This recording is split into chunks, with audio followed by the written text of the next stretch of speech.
Hey guys, it's Elizabeth finding Elizabeth. This is my week 139 post-op vertical sleeve gastrectomy update. And yes, I don't like the bangs. And I'm recording this on an iPad for the first time and not exactly sure where to look because I'm used to looking up there, but the camera over here is over there. So if I'm looking off in a weird space, that's just the way it is. So what's up, everybody?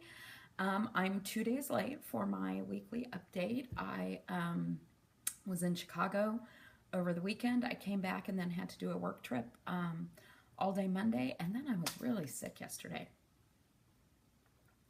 So, yeah, but here I am, playing with my bangs and doing my week 139 update. So the numbers suck, and I don't quite get this, but this is all about accountability. I'm going to be open and honest about what the numbers are. So my starting weight in January of 2014, almost 3 years ago, was 402 pounds. My weight at surgery on April 14th, 2014 was 360.6 pounds. My weight last week, which was also jacked up, was 206.2 pounds. Okay, my weight today, and take into account the fact that I was like throwing up, nauseous, sick from Sunday morning until this morning pretty much when I woke up. So did not eat or drink a lot, was 211.42 something. I don't know. I don't remember, but not good. 211? What the hell? I was really hoping that at least if I was sick, I would have a weight loss as a result. But I think, I don't know why that is. I was flying. It's that time of the month. I wasn't taking my diuretic when I was sick because I was worried about getting dehydrated. And yeah, so 211 point something. That's awesome, right? So whatever. That is a, what is that?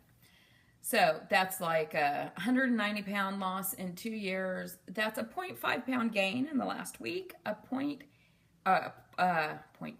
That is a 5 pound gain in the last week, an 8 pound gain in the last month, and a 5 pound gain in the last year. So I'm not taking those numbers too incredibly seriously because there's obviously something weird going on here. But yeah, that's where I'm at weight-wise. For those of you who don't know the history around them, that probably seems weird. Jesus Christ. All right, what are we talking about today? So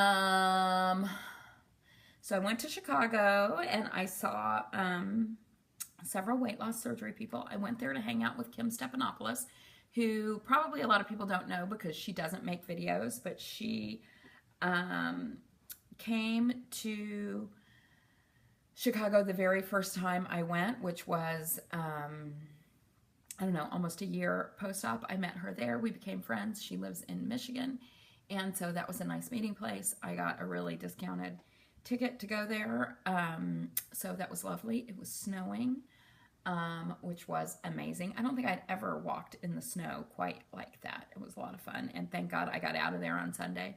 Not a lot of people did, but I did. I also spent time with Christine, Teeny Tiny Tummy for Christine. I saw her, I think, Friday morning.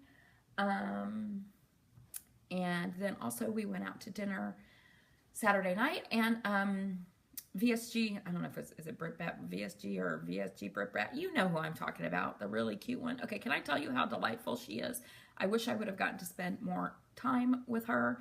She came all the way from somewhere far away. Was it Wisconsin? It was like 2.5 hours away. She is just so delightful, so gracious, so beautiful, and a skinny bitch. So, just saying. So got to spend a little bit of time with her. Today, so anyway, Sunday morning I woke up not feeling great. Honestly, thought it was because I was a little hungover. I don't think that was it.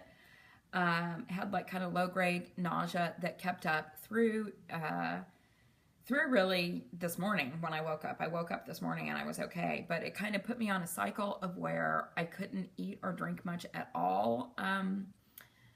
Sunday, Monday, or yesterday I was able to eat a little bit more towards the end of the day and start taking in some fluids. But I mean, literally, I think that I just didn't eat that much, and so I'm not sure what's going on with this weight thing, but Anyway, I also hadn't exercised for a week. I woke up this morning feeling better, but my head was in not a good place. I'm going to talk about that a little bit next. But what I decided to do this morning that really put me on the right track, so I'm going to share it with you guys, is that I decided to get off my ass and go run. Even though I wasn't feeling 100%, I just felt like it was something that I needed to do. I had not run in a little bit over a week. I think since a week ago, Monday was the last time I had gone to the gym.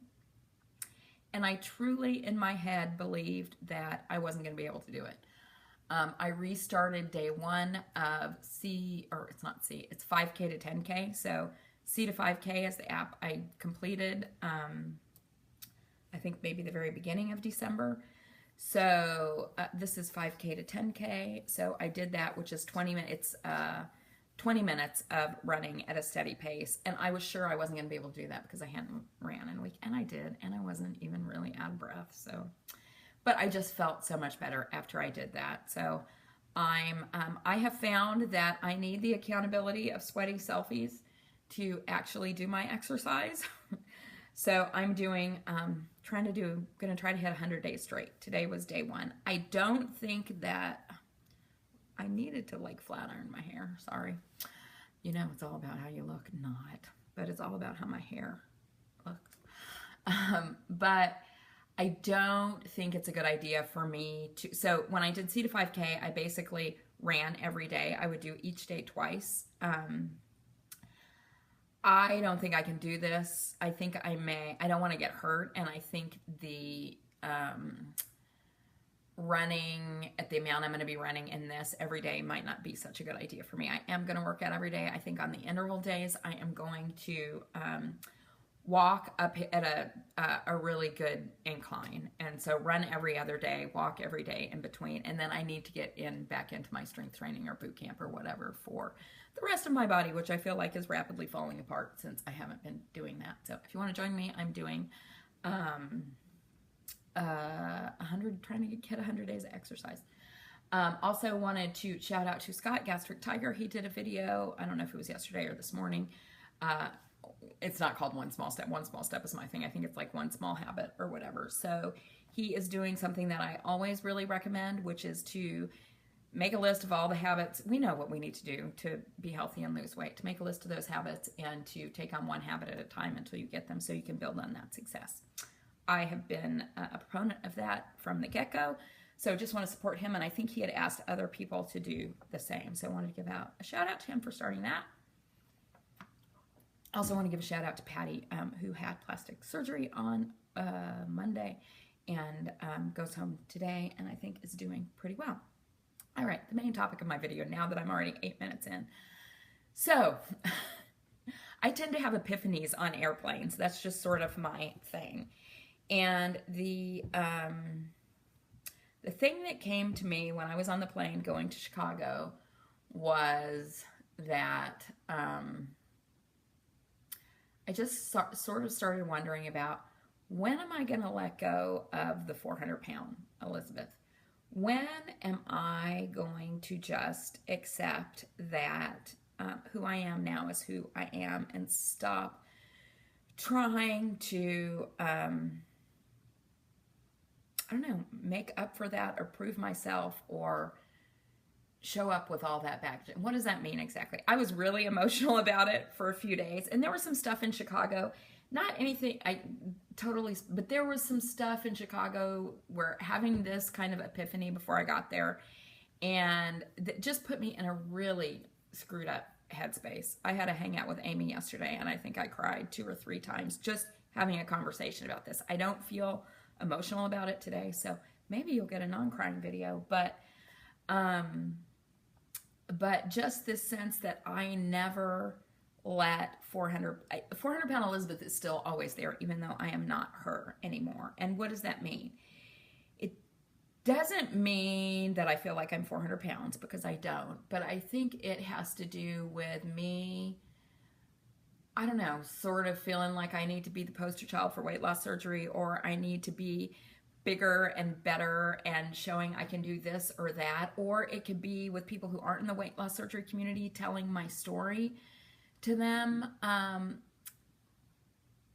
But it's just this feeling around, when do I get to let that go and just be the person that I am now? And I don't know. I mean, that's something internal that I'm struggling with. But it's so funny because I had that thought and I was really conscious of it when I was in Chicago. And then I met someone in Chicago who I not only told the whole story to, but also showed him my videos, which I have never done before. I mean, and he was wonderful and amazed and thought it was great, but it was like, why do I feel the need to do that? And then at the meeting that I was at on Monday, one of the people who was part of the meeting was just this amazing dynamic woman who I had probably met briefly when I was in London last year. And I was talking to her during lunch, and I was telling her about this amazing trip that I had to London, and because she was from London, that's why that came up, and because I probably met her there. And I was telling her how amazing it was, and I was like, it was the first time that I traveled out of the country. And she was like, why? And then I had to say, well, because I used to be 400 pounds. And then here we go again, and I'm telling that whole story again. It's like, why am I doing this? Why do I always have to bring that person with me everywhere I go? It's like I don't know. It's like, why can't I just be me? Does this make any sense? Probably not. But anyway, that's the emotional thing I'm struggling with today. So, and just something I'm thinking about. It's like, when does that person stop walking with me everywhere? I don't know. What do you guys think? I guess that's it. I have more to say, but this is already 12 minutes long. Maybe I'll do another little short video tomorrow. All right. Okay. You guys have a great week. Naked Truth this week is with Christian Haney. And I will catch you later. Bye-bye.